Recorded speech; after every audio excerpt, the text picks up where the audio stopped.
Tunavites coming at you this week from an undisclosed location. Lots to get to from this last week. Some very bad performances on the game front from this last week's games. Some big-time games, some big trades, one head-scratching trade in particular, and everything in between. We are going to bring that to you guys this week. And so now I want to introduce to you all the fantasy owner formerly known as Richard Davis. What's up, buddy? How you feeling? I'm feeling down. It was not a good week. I've been known to make fun of the people that had low scores for the season, pointing them out and laughing. And well, they don't have to. They can laugh at me now. They can laugh at me because I've made the new low score of the season. It was not pretty. I had no way of reacting to Mixon all of a sudden not playing. I had a hope and a prayer that Cam Akers would do something, and apparently PC has his ear and didn't let me have any help. Fantasy life. It was just not a good week at my 79 points, which I can't even remember. I know it was under 80, really. I hope it was 79. It was probably less, but well, Richard, if it makes you feel any better, you're still ahead of me in the standings.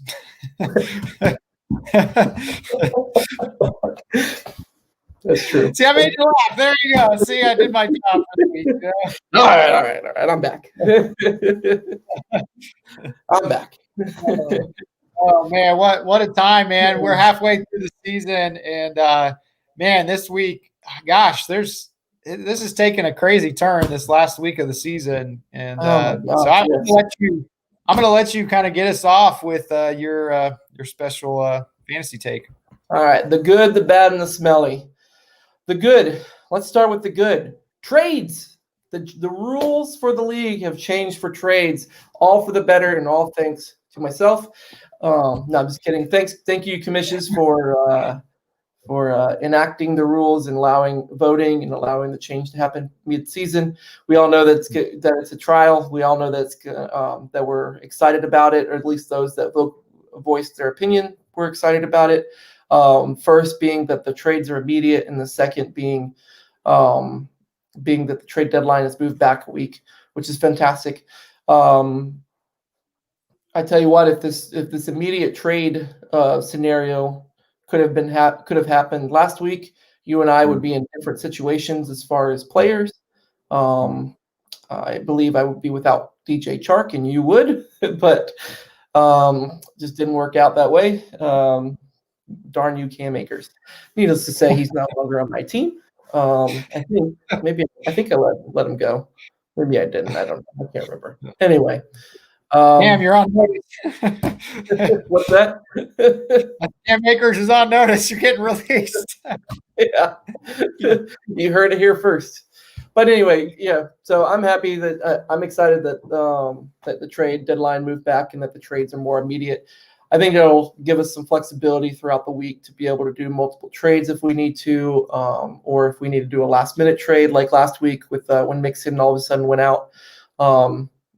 That something like that, we could do now, which is great.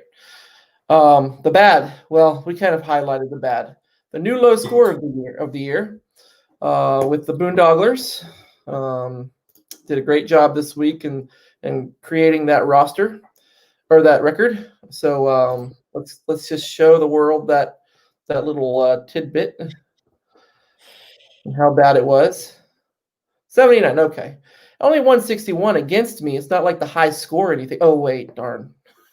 But it was the highest score. It was double my score, which hurt really bad when you get doubled plus. But Insano, you called it, Reid, last week. I think it was last week. You called it that Captain Insano was going to go on a tear, and by golly, he proved you right this week. And so that doesn't seem like he'll slow down, which is a scary thought for being 3-4 and looking at a wild card spot or hopeful wild card spot. So, that's the bad. Now the smelly. I think Tunaland all knows what the smelly is. I think we all sniffed it the moment we saw it and knew that it was bad. It was a bad smell. Bad smell. This trade. I think Nathan said it really well. Huh? I think is the answer. I just realized I wasn't sharing my screen. I apologize.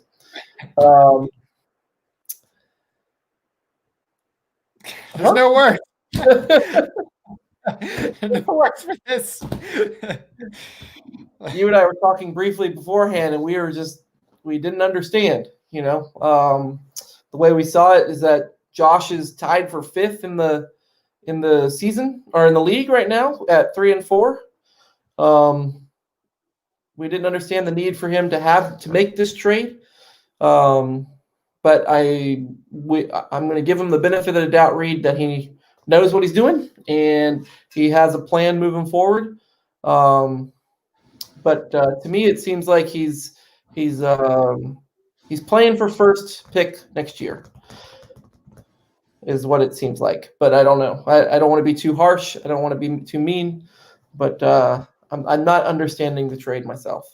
So you wanna add any color commentary to it? Oh, Richard, do I? Ever since this went down today, I was like, wow. I'm like, I just know. Okay, well, here's what it is.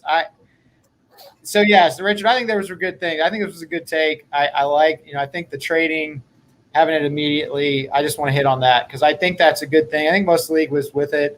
Most of the leagues I've seen nowadays, they do trading immediately, or they just have like a brief, processing time. But I think, look, if a team wants to trade and they have an agreement and both parties are happy, I think, there's no reason why it shouldn't happen. I mean, especially in our league where we've all been playing and we know who's good, who's not. We're kind of, we're with it.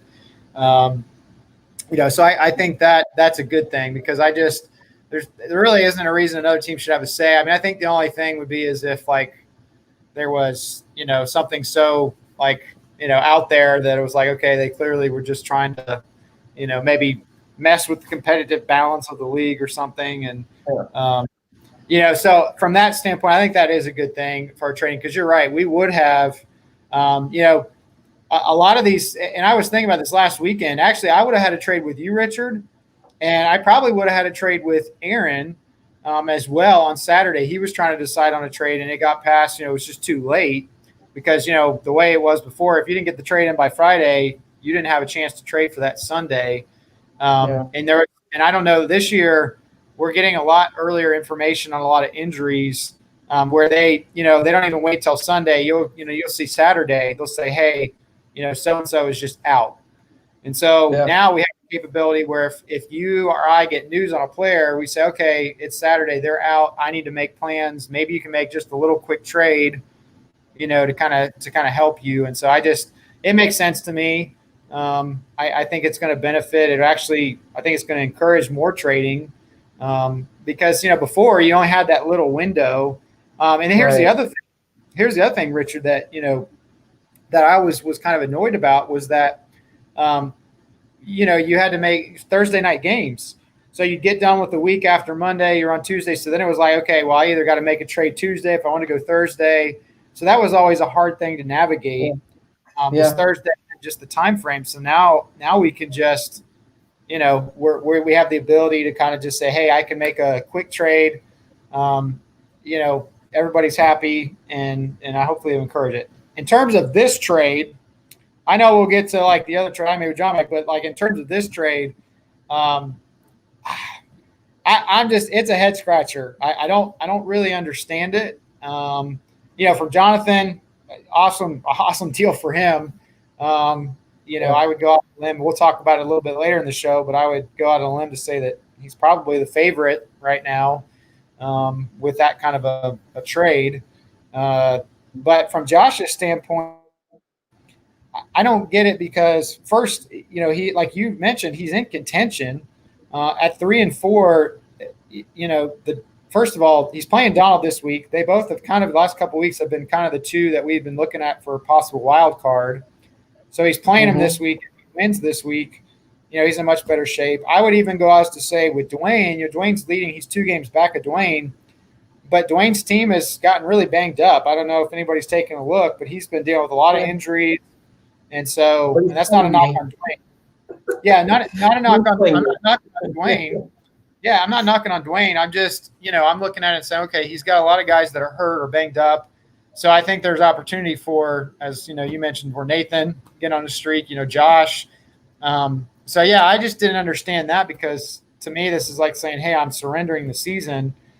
So there's that part, and then there's the part of who he traded for the picks. I mean, you're essentially trading, 2 basically top, 25, 30 guys, keepers for what looks to be it'll be a late first round, late third round draft pick in our redraft league. And so, to me, Josh could have gotten much more. I mean, we were talking before, I would have given up more to Josh just to get those 2 players. I mean, I know that Zeke is, it's not good because the Cowboys are just terrible.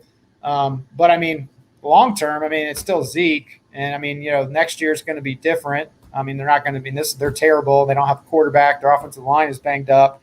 So, if you just look at it from the longer term standpoint, okay, he maybe is going to have a rough year, but it's really because of the team mostly. And Thielen's just been a great receiver. So, I'm just scratching my head about it, because I just maybe Josh was just thinking, this year is crazy with all the COVID stuff, and I'm kind of, he just wanted to just kind of bow out and just didn't feel like he was in it, and this was his trade to make. But I don't know. I'm still scratching my head on this one. Great for Jonathan. He got a killer deal. This is wow. So. Yeah. Anything you want to add on that? I just want to add that, we don't know what Josh is thinking. And Josh may think he has a great trade and he's thinking he's doing what's best for his team. And there's nothing that we can do. There's nothing we can say to that. If he thinks that's what's best for his team, that's what's best for his team. And I think we just got to give him the benefit of the doubt in that regard and just roll with the punches. You and I roll with the punches as we have to play Jonathan this week, before the end of the season. I don't know if you've played Josh yet, but I've already played Josh and he's beaten me. So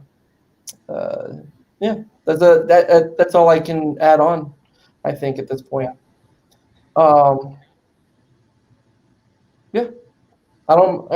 sound ominous only because I'm still sad about my loss this week. Sorry. And Richard's like, I really don't care about this. 79 points is terrible. All right. Well, go ahead. Week 6 recap, just to kind of recap, our losses even further. Yep. Just to rub the salt into a wound a little bit more for ourselves. Tuna Buzz did not do well this week. I wasn't showing it earlier, but I'll show it, the 79 to 161 with Cam Akers getting 0 points for myself. There's really no highlight for me. There's a bunch of highlights for Captain Insano. We kind of touched on it too already, so let's move on to you. Yours was a much closer of a deal this week.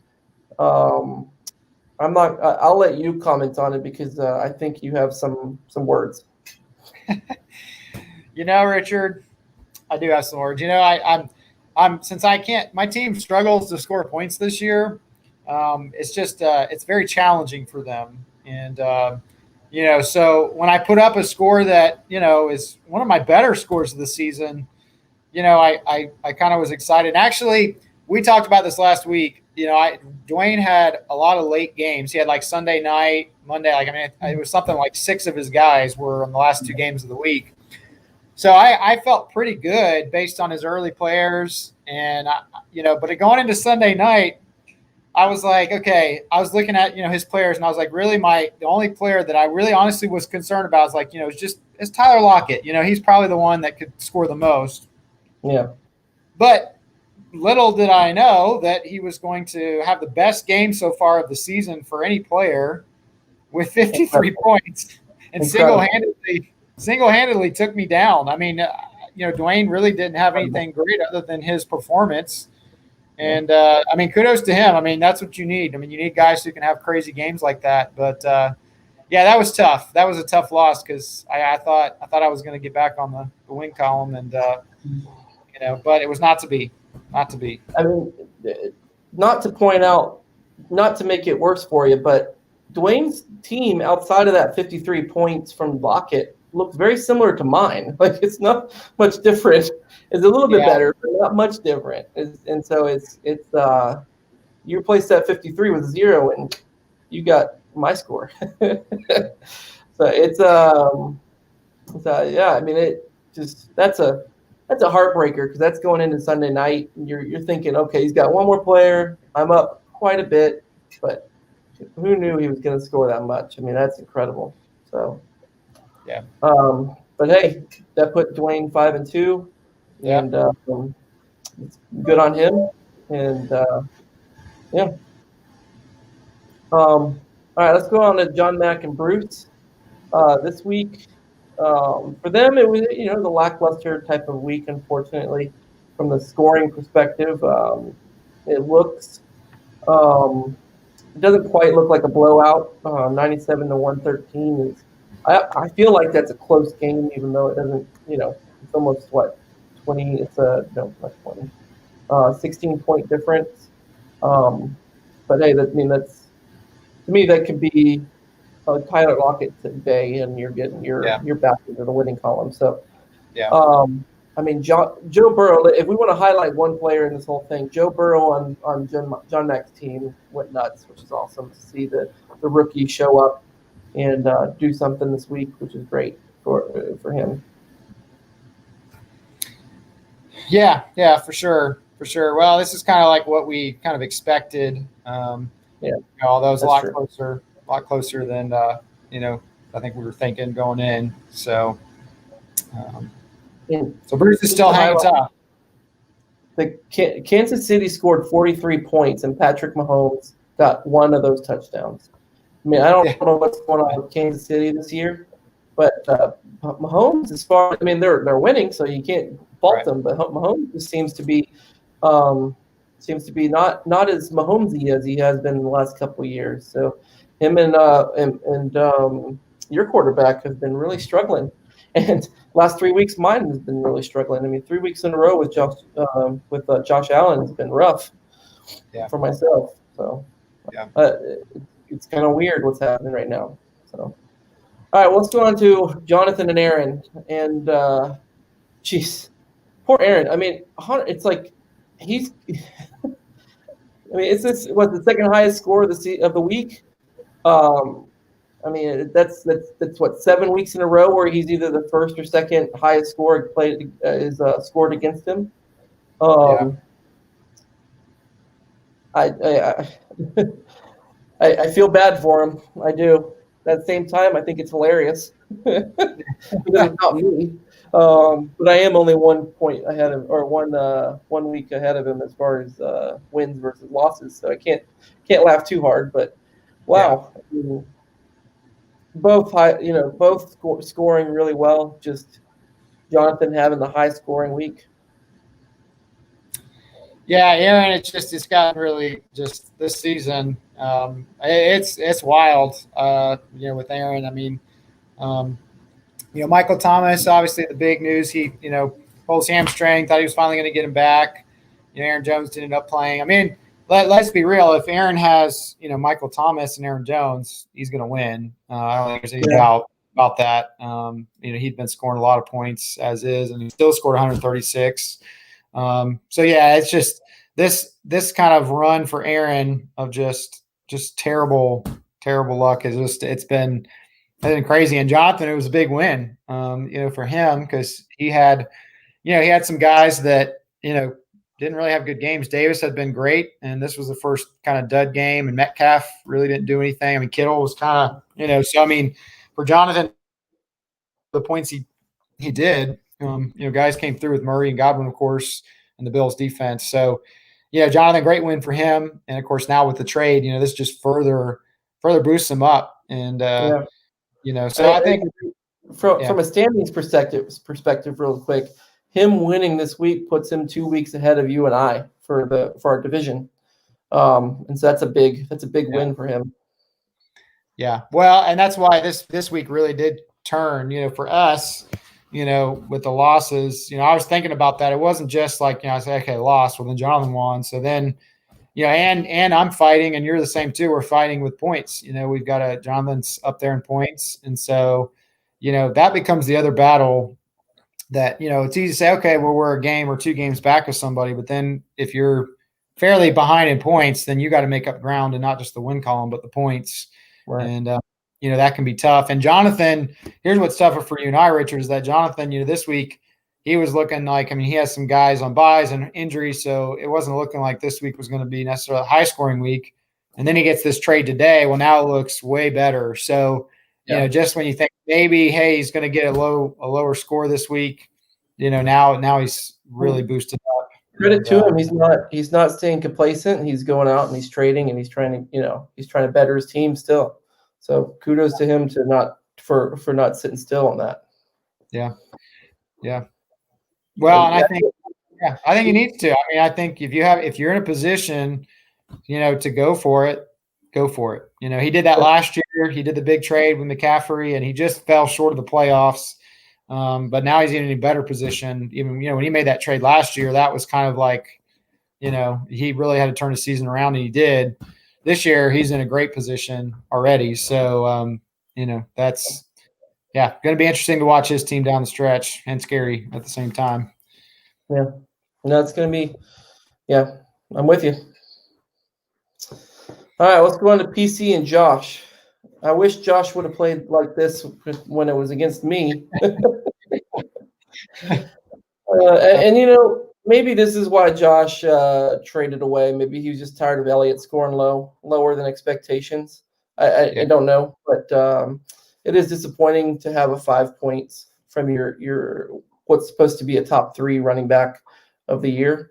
But PC, his team showed up big, showed up with the 3rd highest score of the week. Kudos to him. Or 4th highest, I guess, technically. But kudos to him for just continuing to roll everybody. He's still undefeated. He's doing fantastic.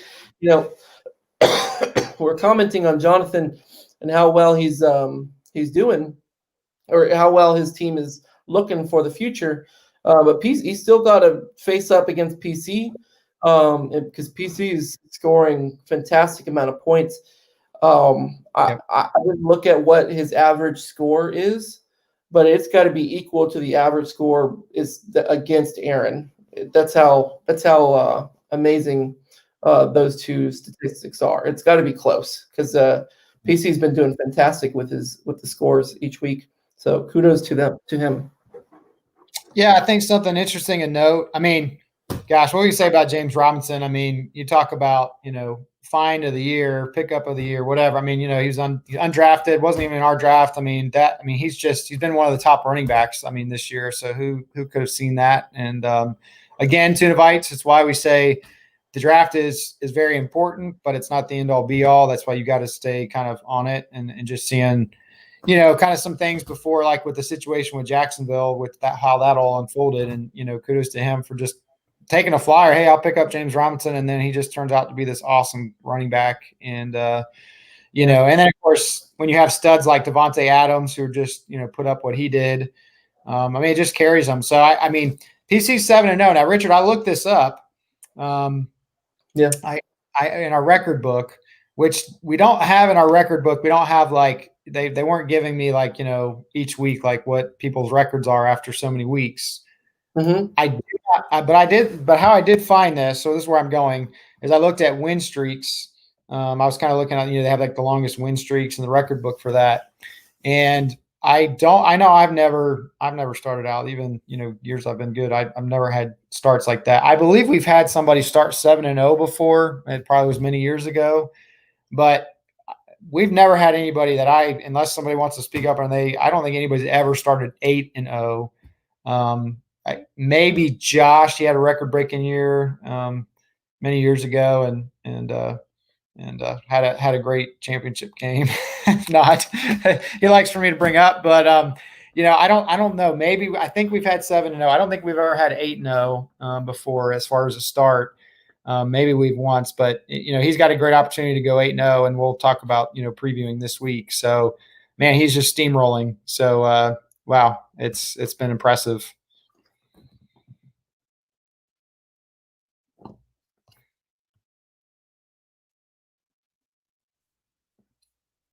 Richard, you're looking it up.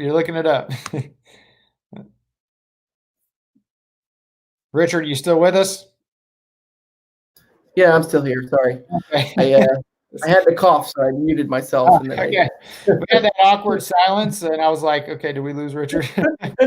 No. I sorry. I was talking too, but you didn't hear me. I'm trying to look it up. I don't know where it is. You gonna help me? I couldn't find anything. I looked earlier today just to I was curious, and so I don't think we've ever had anybody start 8-0. I mean, at Tunavites, if you've been a team that you can remember, you did. You can send it to us, but I'm pretty sure we've never had anybody go 8-0. So that would be I think a first if he wins this next week. This is sad to see right here. I'm going off of this. It's like I'm going away.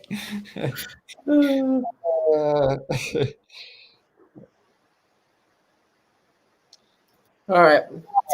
Well, let's see. I think is that the last of them? Did we get all of them? Sorry. No, we didn't do Donald and Daryl. Okay, let me get there. Sorry about that.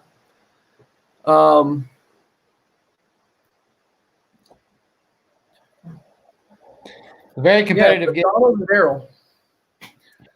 What I think is the closest game of the week. Yeah, it was. I think it's technically the closest game of the week, right? Well, no, 14 points, right? 14 points, the closest game of the week, I think. No 11 for you and Dwayne. Yeah. Okay. My mistake. Anyway. Hey, Richard, remember I have all these close losses, victories. That's how I am. That's how I roll this year. You're averaging 120. Every week it's Reid's guaranteed 120. I know. It's pretty pathetic. All right, let's move on. Donald and Daryl. Daryl really put together, a good week considering, his points a game too as well. And this one would have beaten a lot of people or a good amount of people this week. And but Donald, man, what can I say? He, Brady now, of course, the embarrassment of riches, which I'm not complaining. I'm happy as a Bucs fan, but embarrassment of riches for the Bucs. And Brady's great. And he's kind of got the right recipe. Keenan Allen with Justin Herbert has been amazing. And he's got a guy like Gurley who just doesn't get a lot of yards, but seems to get a touchdown or two every week. So, it's just kind of like the right mix of guys that he continues to win. Yeah, no, I completely agree. He's able to have enough players hit each week to make up for a 0 from his tight end or 8 from the Steelers. His second overall pick with the Steelers. It's kudos to Donald. He has the wild card spot. 2 games ahead on the wild card spot. So he's doing great. He's got to fight us all off with a stick to try to get that wild card secured. But this week was really good. So good for him. And Daryl, he had a great week. 133 points is nothing to sneeze at. It's fantastic. He was outscored this week. He definitely outscored what CBS thought he was going to get. So I mean, kudos to him for that, and starting the right players. As you can see, his bench it doesn't help. I mean, it helps that every other player was on bye, but yeah, no, kudos to him, and just overall, just a great play, even though he lost. And then just congratulations to Donald for being able to get two games ahead of on the wild card spot. And just to be clear, he's tied for second overall with PC being 7-0 and everybody else being 5-2. The next three 5-2, and then a bunch of 3-5, couple 2-5, or 3-4, a couple 2-5, and then one one that's got one win on the week, so or on the season so far. Yeah. All right. Well, Reid, let's hit the news and notes. We talked about Jonathan and Josh's trade. Let's go ahead and talk about yours and John Mac's trade. Yeah. So, this is well, I guess we could talk about. This is more aimed at CBS, but with Johnny Mac, we made this trade. We've been talking, and from Johnny Mac, the way his season's going, as we talked, he was kind of looking more for a good keeper, and obviously getting Barkley is awesome, one of the top keepers, and so I was kind of looking at this trade from a dual standpoint, and we kind of discussed it. One, I was trying to get Chris Carson to help this year. I'm not sure if he'll end up being a keeper, but just, somebody that could help on a great offense. And, getting the Ravens defense, they've been the best or most consistent fantasy defense. So trying to get some help, for this year and still try to stay in it. I still feel like I'm, at least as of right now, I still, maybe have a shot for the playoffs. We'll see. But, and then also, but also getting, what likely could be the top or second pick or whatever in our redraft, depending on how John Mac finishes. And so we kind of discussed those things, and I think we both kind of had a mutual kind of deal with that we both felt good about it. I think what was frustrating for me, it might not work out as well. Carson, of course, got hurt. If anybody's watched my team, running backs just drop like flies on my team. So it was kind of fitting that, I hadn't even got him yet, and he was already getting hurt. But, I was trying to – we did this deal Friday. This was before our rule change. And so I thought I was going to get the trade through Sunday. And, so then I was trying to figure out, talking with our other commissions and just not even thinking about it. But because of Saquon Barkley being on the Giants and they played on Thursday was why the deal didn't go through. But, of course, the frustrating thing was just that, obviously Barkley's on IR and we're in a keeper league. So there's nothing, it didn't affect anything, wouldn't affect anything. So it was one of those like technicalities with CBS. That was frustrating. That was just kind of like, so I don't know. That was just kind of weird. You'd think, they would kind of figure we're a keeper league and a guy's on IR anyways. He can't do anything. It doesn't, mess. So anyways, that was kind of frustrating, but yeah, that was kind of just going back on that trade with John Mac, that was, I think for us, and of course John Mac got a third as well. So he, I think he did. I think it was good for him, and it was something I was looking at. So yeah, for John Mac being 1-6, I think looking towards the future next season, I don't think that's a bad move on his part. It's been a bad season for him, unfortunately, and I could see why he did the trade. It made sense for you as well. It's kind of jealous you got the Ravens defense, as I've been struggling with defense all season. Yeah, you and Jonathan put me on notice. Unintentionally, but you put me on notice that I got to step up my game, or else I'm going to be out. I'm going to be right next to John Mac in the trade order, or in the drafting order for next year. So I need my people to actually show up each week. So we'll see what happens. But Yeah. Well, it might not matter now, Richard. I mean, I think that, here's the thing, the implications of the trade today with Jonathan and Josh are that, not only is it obviously Jonathan, it's great, but Josh was kind of waving the white flag in a way. I mean, he's still obviously got really good players on his team, and I'm not, maybe he'll come through and get more wins than he thinks, but he's playing Donald this week, so it made Donald, I think, his week, matchup with Josh, much more appealing, for him. He's been a good team, and he's right now in the driver's seat for wild card. So just, it has that kind of effect right now for everybody fighting for division, for wild card, for playoffs. So I don't know. We'll have to see, Richard. I mean, we might have, the way that's going, we've had years like this where we had, like, I think, a couple years back where it was like really top heavy, and we literally had like 5 teams that were in the 4-team playoff discussion, and everybody else was like out, like nobody else was in it. And so it could just end up being that way before, in the next couple of weeks, depending on how things, transpire. So. Yeah. Well, the future is going to be interesting each week to week and see what happens with how the trades go. So it'll be fun. I'm really hoping more trades happen this year. I'm hoping I'm excited to see that. What I will hope to see is next year when we're drafting, we'll see Reid's pick that he traded to John Mack was traded to somebody else. Like there's so many different nicks in that. I'd just be interested to see how that ends up. Yeah.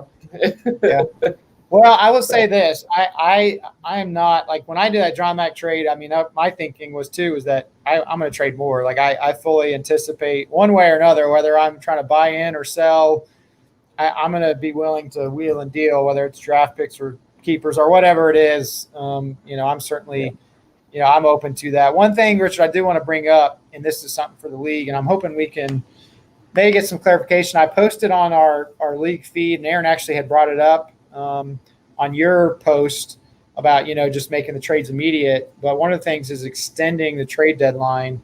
Aaron was on an extension. I've always felt like our league trade deadline is just a little early. I mean, it's not that it's like the worst thing, but I've played in other leagues where, sorry, what were you saying?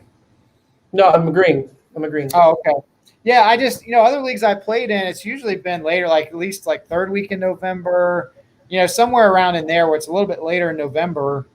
And to me, here's why my thought is that I would rather it be at least, right now it's set to like going into week 10, you've got to have the trade deadline. Whereas I think at least going into week 11 or 12 or whatever, you can say, okay, we got 3-4 weeks left in the season. Here's your deadline. I don't really think, I don't think it hurts. Obviously you need to have a deadline. That was not the point of my post, but I think it only encourages trading. And with such a crazy year as it is and being in a keeper league, I think it could really, I think it only adds to us wanting to trade. And I think, it'll be even more exciting just as people try to get to the end and even just our engagement with the league. So I don't know. I was just trying to get feedback from everybody. I'd like to see it extended at least a week. I don't think that would really harm, the league in a way, but that's why I wanted people to chime in on that. So Tunavites, if you haven't, I'd love to get some feedback on that. So. Yeah. I concur. Feedback. Respond. Well, Richard, I think the other, respond. I think, other than news notes, I mean, there's always injuries. We've had some running backs, obviously, we mentioned before, they got nicked up.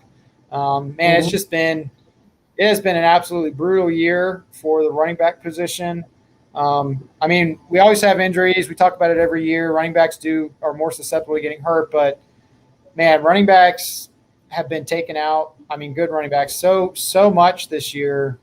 If you went with a running back heavy strategy, and I was one of those who had more of a heavy running back kind of start with my team, you probably are hurting pretty bad. And it's just been, it's been hard. That's why I said Nathan, Nathan is one that I said, I thought would go on a hot streak because his running backs are awesome and they've been healthy. And so just having to deal with that, with the injuries and trying to pick up players. Nothing really, there was nothing big with the free. I mean, I wouldn't say nothing big. There was a lot of activity with free agent bidding this week. Yeah. So it was the bye weeks. We're in the heart of bye season, and this week, next week, I mean, there's some really big time buys. So some teams are just trying to figure out, who can I insert to start.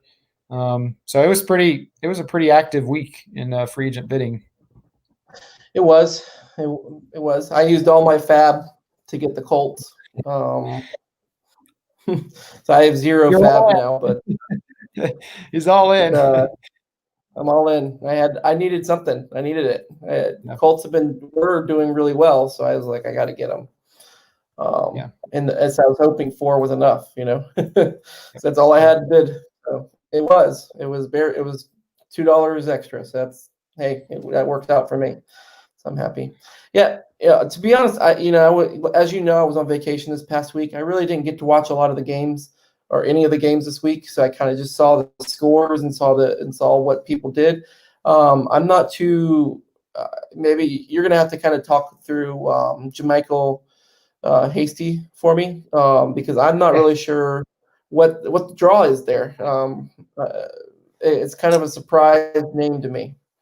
Well, here's how we understand the 49ers backfield. They all get hurt. Got it. Yeah, they all get hurt, and it's basically whoever is the main guy for San Francisco. It doesn't matter if it's the guy on the street who's the running back they pull. They all do great.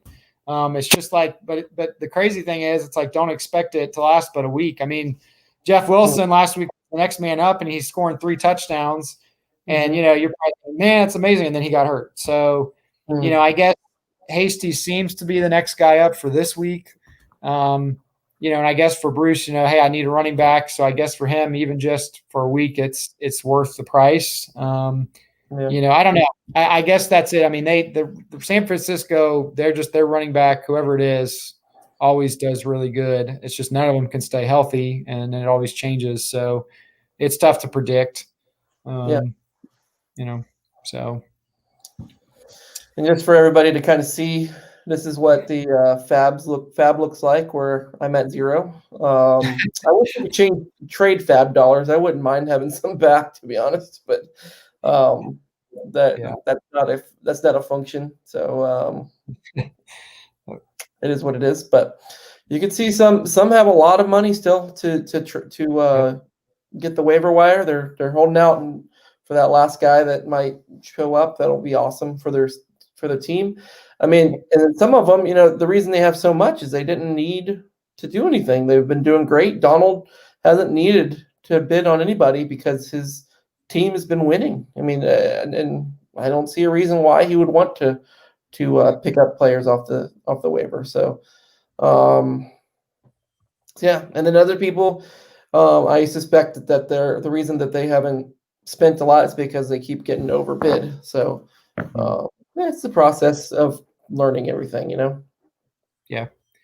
It's interesting to see. I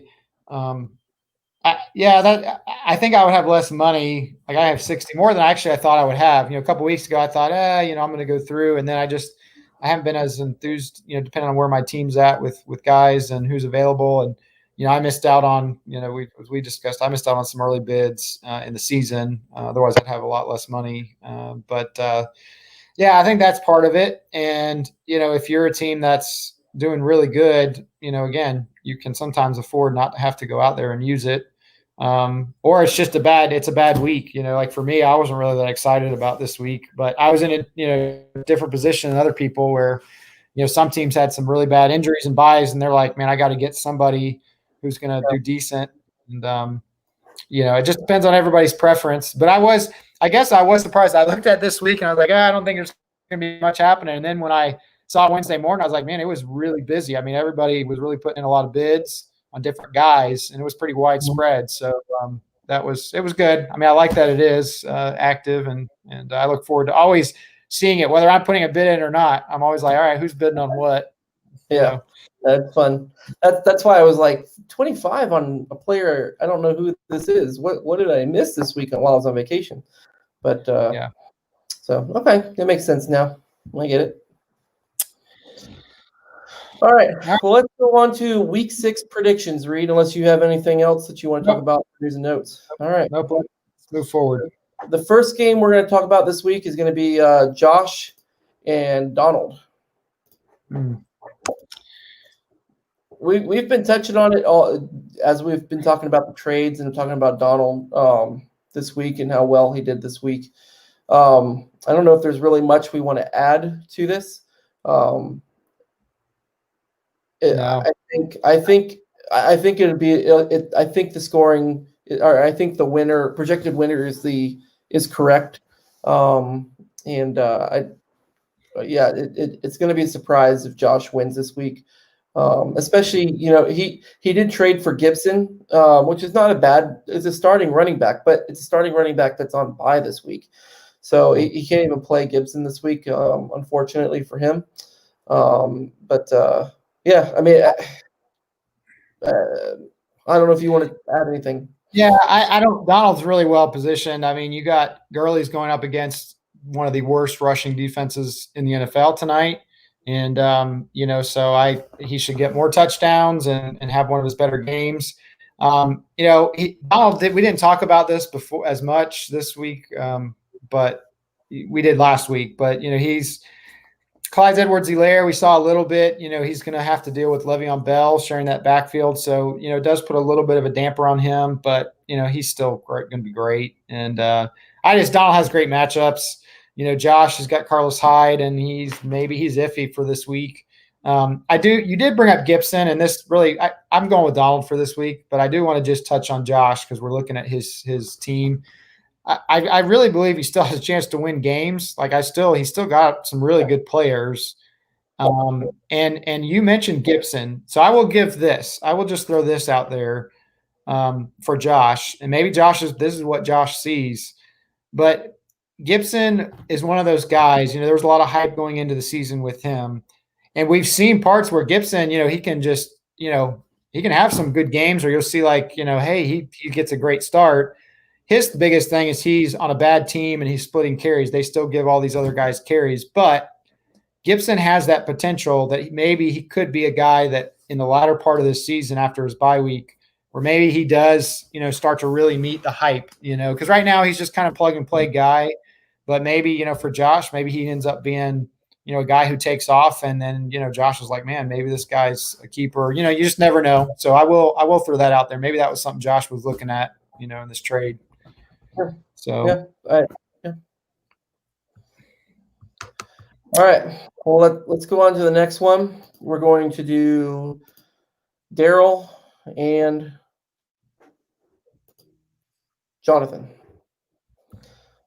Why don't you go ahead and talk about it first? Well, I will say this. Before Jonathan did this trade, I kind of thought, because he was having a rough week with injury and bye weeks, I thought, maybe Daryl's got a shot, I think, this week to upset Jonathan. But now after this trade, man, I don't see it. I mean, and it's not on Daryl. Jonathan now is looking like a full backfield, and with him and his guys, and so I just like Jonathan. I mean, Daryl does get, he had some bad bye weeks last week. He's got Jonathan Taylor. Melvin Gordon might get all the line shares again of the carries because of Philip Lindsay being hurt. But I'm in agreement with CBS. I think Jonathan's going to take care of business this week. Yeah, no, I agree. I don't really have much to add. I think Jonathan's is going to be going on it. Him, and we talked about Nathan going on a tear. I think Jonathan's going to be doing the exact same thing. So we'll see how that turns out. But yeah, I agree with you completely. All right, let's go on to PC versus John Mack. I'll go ahead and start us off. I mean, it's 7-0 versus 1-6. It's the best team versus the worst team. That's the easiest way to talk about this game. The quarterbacks are relatively the same. CBS is giving Tannehill the nod. It might be because, and they're facing off against each other, and it might be because of the defenses that they're facing off against, because they're facing, Tannehill's going against Cincinnati, and Joe Burrow's going against Tennessee. So it's understandable why there's a little bit of a nod towards Tannehill, but I mean they're almost the same score projection. PC, I think if he had he has Swift in there. I didn't get to watch this past week. I'm not sure from a running back perspective. He has Dalvin Cook, who's been, I think, was hurt. Yeah, he was hurt for a week or so. And then he has DeAndre Swift. I'm not sure where showing that Swift, I guess it seems like he's the starter for Detroit. But I just don't know enough about Swift. Do you want to add anything to that as far as the running back? I mean, he did well last couple of weeks, and I mean he's healthy, and they seem to be trusting him more. I mean, they still working the other guys, but he has been playing better, as of late, which is good for PC with Cook. I mean, Cook's supposed to come back, and he's got James Robinson on the bye this week.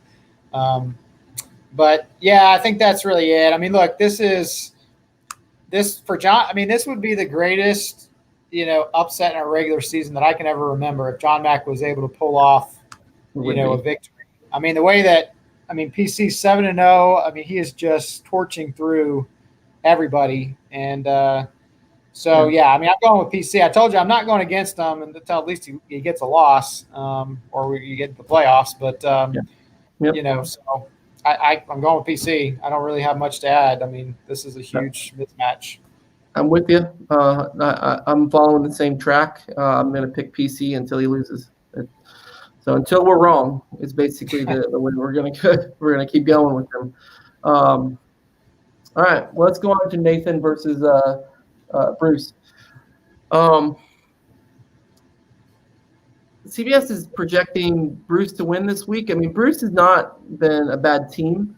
He's 3-4, but he's been kind of having the same issue with Aaron. A lot of teams are scoring high against him. I'm not. Wow, looking at Nathan's passing and rushing rank is first for both is fun, and then second for receiving. It's kind of surprising that CBS is projecting him lower. Is it? What am I missing?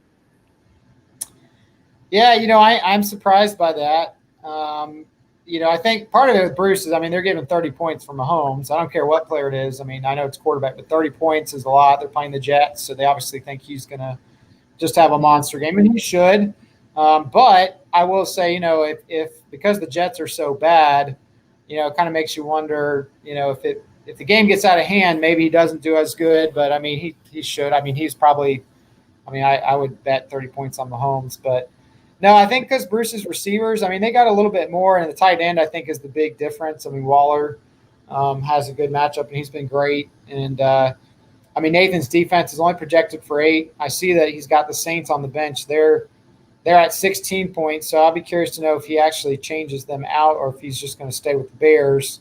The Bears they just don't look good on offense. Right. So, but we'll see. And maybe that's what he wants to go with. But this is a big swing game. Both 3-4, they've kind of come back, and I think it's whoever wins is gonna put them in just a much better position than they were 2 weeks ago for sure. But playoff picture wise, that's good, and especially in the divisions that they're in. Looking at this game. I like Nathan. I like him to continue to win. Bruce there's nothing bad on Bruce, and Bruce is scoring good points. But Nathan's receivers and running backs have just been absolutely killing it, and his running backs have been the big reason why. I don't see them slowing down this week. I really don't, unless they get hurt. I don't see him slowing down, and his receivers have been hot. As you mentioned his ranking. When you're first in passing and rushing, you're no matter what deficiency. I mean, Nathan's only missing a quarterback, like maybe an elite quarterback and a tight end, which there's few and far between with tight ends. So, I'm going with Nathan. He's been on a hot streak.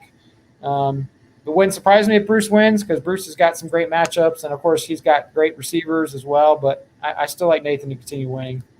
Yeah, I mean, I think that's the story, right? Is that Bruce has the best matchups, but Nathan has the better players, overall players, not better players position to position, but overall, it seems like a better collection of players this season.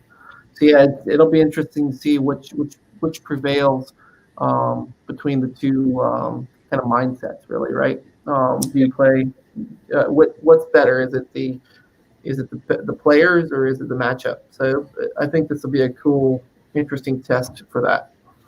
Sure. It won't be complete because Mahomes is one of the better quarterbacks, so it's not exactly perfect. But he's due. He's due for a monster game. He is due. He's due. So, all right, man. Well, let's go on to yours versus your big brother, Mr. Aaron. I'm projecting you're going to win with the highest score of the week. And that's just based off of you're playing Aaron. I can say nothing on not my ability. Lamar Jackson's going to figure it out, and after his bye, he's going to realize that he needs to run more, and that'll help his passing game because his reads, from my understanding, his reads are really good. He's just missing players, and it seems like that's Jackson. If he can get his aim down. He'll be back to proficiency and high scores. So this is going to be a big test for Lamar, I think, this week, or for fantasy owners in general on what they can rely upon with Lamar, as well as his receiving options and running backs. But you are facing Russell Wilson, who's been fantastic each and every week. I don't think it's going to be an easy test for you to win. But the rule of picking, you don't pick against PC feels like that rule should also apply in reverse for Aaron. You don't pick for Aaron. But if we just scroll through the running backs,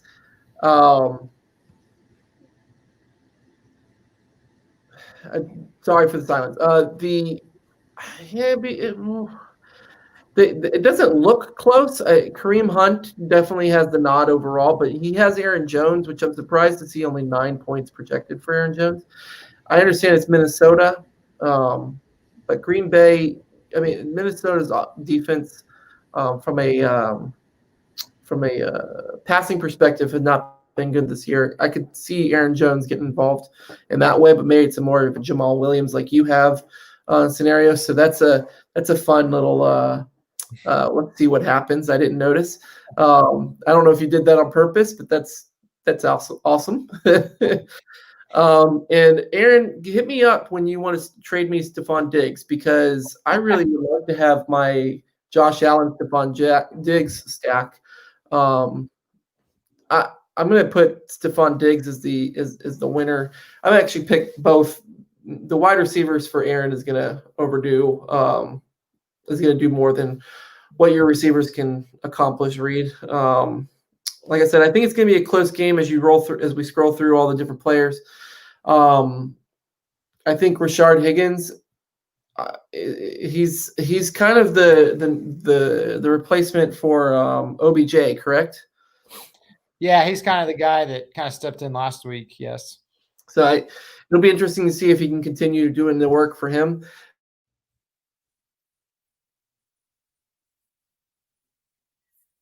Oh, we might have lost Richard there.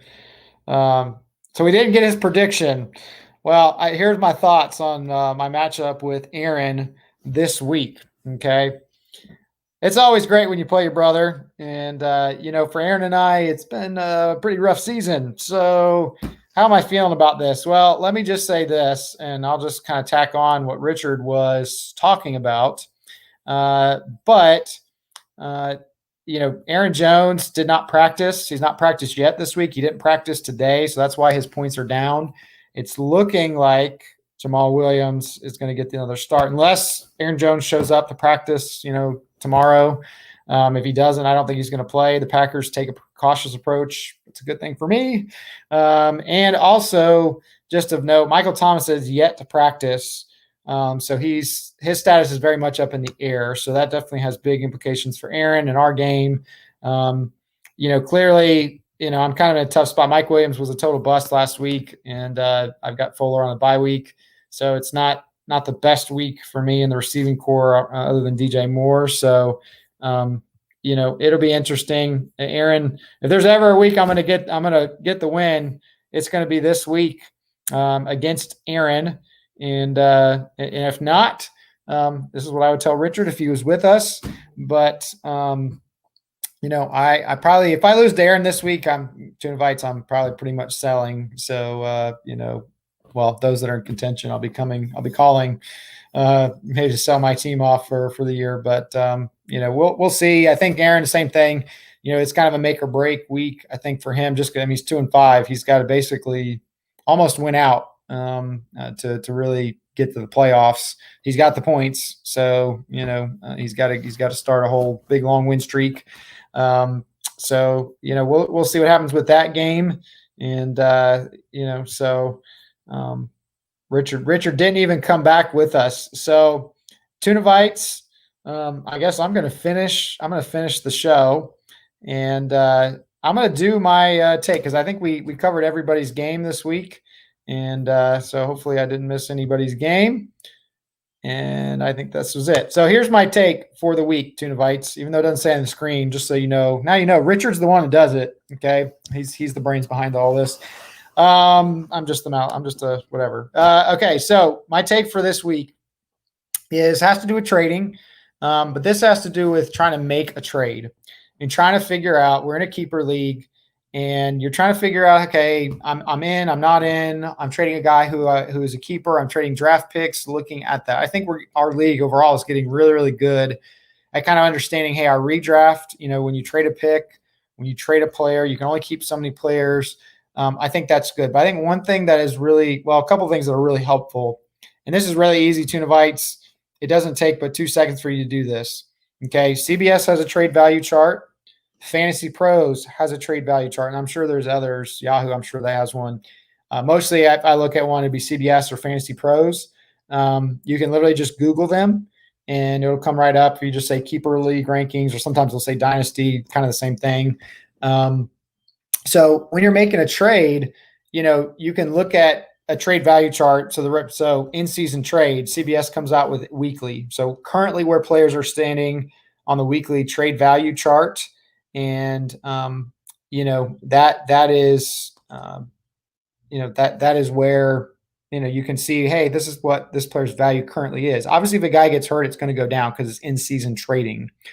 So I think that's helpful. Do I think it's the end-all, be-all? No, I don't. Everybody has different value. I don't always agree with, whether it's CBS or Fantasy Pros, where their values are on players. But I think it really helps in trying to make a trade, because instead of it just being like, hey, this is what I think the value is for this player, and Richard thinks this is the value, I can always just use that and say, hey, I was looking at CBS, I was looking at Fantasy Pros, and this is kind of how they value. And you might still not come to a trade, and your partner, the person you're trying to trade with, they might disagree. But at least you can kind of like figure out, hey, this is kind of where the value is for a player. Same thing with Keeper and Dynasty. You can just type that in. I mean, literally just Google it, and you can figure out, hey, what's a Keeper Dynasty League ranking? Because that's the long term. So, for instance, like we're talking about Zeke, right? He's having a rough year with the Cowboys, but I mean, Keeper League, he's going to be up there. So you can always look that up. It's not hard. And Richard is trying to log in. Don't you love our technical difficulties? It doesn't take long, guys, just to look it up. If somebody shoots you a trade and hey, I'm going to give up a keeper, then look it up. Just say, hey, what are the rankings? What are they saying they think? Because, when you go into those rankings, they're obviously looking at how old the player is and, compared to other players and their talent. Some rankings I don't agree with, because sometimes, with a keeper league, they peg some players much higher because they think they're so talented and they're young, they're going to be better than other guys. That maybe I don't always agree with that, but it's something I think we all need to look at. It doesn't take long. We all have, we all got our smartphones, Google, whatever. it doesn't take long to do it. And I think it helps everybody in trying to trade. And it's something that I like to use too. If I'm talking to somebody, just to say, hey, oh, hey, he's back. All right. Sorry about that. I was into my take. I was already into my take for the week. So I was Yeah. Keep going. So anyway, all to wrap that up, Tunavites, I just think that helps is just to look, you utilize the resources. So if it's just in-season trade value chart or it's a keeper league, literally those are two sources I go to, CBS, Fantasy Pros. I mean, just Google them, and it just helps you. I think it helps, especially when you're trying to talk with somebody and say, hey, this is maybe what I'm looking at. This is what they're saying. I'm not saying you have to agree with it, and maybe you have a guy higher than anybody else, and that's fine. That's your prerogative. But I just think it's a simple thing we all can do, and then more trading happens because then you start understanding where what people are looking at and how they're looking at value of players, and then of course the draft picks and all that. So check it out. Awesome, Reid. Thank you. We did miss one game this week, and it was mine. So yes. So go ahead. Yeah, somebody keep just talking, guys. Well, this is interesting. Dwayne got a great win because Tyler Lockett, but man, Dwayne has been getting hit with injuries. Allen Robinson is in concussion protocol. We don't know if he's going to play. That's a big question mark, I think, for Dwayne. Mike Evans has been playing, but he's been on a bum ankle, and it's just not been good for him. He's got the opportunity this week to be without, they're going to be without Godwin. So you think he could have a good game. I mean, we'll see. It also depends. He's going to be going up against a good corner. They were talking about Bradbury for the Giants. So that's going to be an interesting thing to watch. Tyler Lockett was awesome. Tyler Lockett's one of those guys that, he'll have like 2 straight awesome weeks or have a big week, and then like you'll see him disappear for a week or two. He's kind of that kind of player. Don't get me wrong. Of course, who wouldn't want Tyler Lockett? But it'll be interesting to see if he follows up last week with a big time performance again, or if it goes and it ends up being, Metcalf. It seems like those guys trade off a little bit on big games. So for Dwayne, it's just tough. He lost, of course, Drake. And so now he's putting in Brown. So he's trying to, make do with his running backs. Roethlisberger's got a tough matchup. Baltimore is a legitimate stellar defense. And so this is going to be an interesting game just for both teams to watch. Richard, I like you to get the win this week. Rodgers got a stellar matchup. Jacobs has got a great matchup. I know it's been a struggle for him. A question mark would be Joe Mixon. Is he going to play this week or not? He hasn't, from my knowledge, hasn't practiced yet. That's he might. Boston Scott, just to show you, Boston Scott might be switched in for him. So yeah, well, that's not a bad option. Dallas is basically they're like a great ocean of the defense that just says, "Come, everybody, just destroy us." And their defense is so atrocious, Richard. I think I would start like the backup tight end against them because it's just like they're just, it's bad. Dallas is really bad on defense. So, but I like you this week, Richard. I like your matchups better than Dwayne. And again, Dwayne probably thinking I'm not knocking on Dwayne. Dwayne just got some beat up guys right now, and you've got some really good matchups. So I think you rebound this week and you get the W. Appreciate it. I appreciate the vote of confidence. We'll see if it comes to fruition. I do have the schedule. My schedule difficulty finally got to first, so I don't know what happened, but I appreciate it. All right. Well, on that weird ending that we had, I think it's time to close it out. Yeah. All right. Well, Tunavites, we'll see after we're halfway through the season now. We're coming on the swing of week 8, and I'm excited to see what happens. The next couple of weeks are going to be wild with all the trades and everything. And, I'm just going to throw this out there, Captain and Sano, you've left us on a cliffhanger. We still don't know when the 2-pick continued is going to be complete. And your team's been winning. So we're just trying to figure out, when you're going to come. And so we'll see. Hopefully we get a special guest here soon. But best of luck this week, Tunavites, in all your games. And we'll see you back next week. Stay fishy. See ya. See you guys.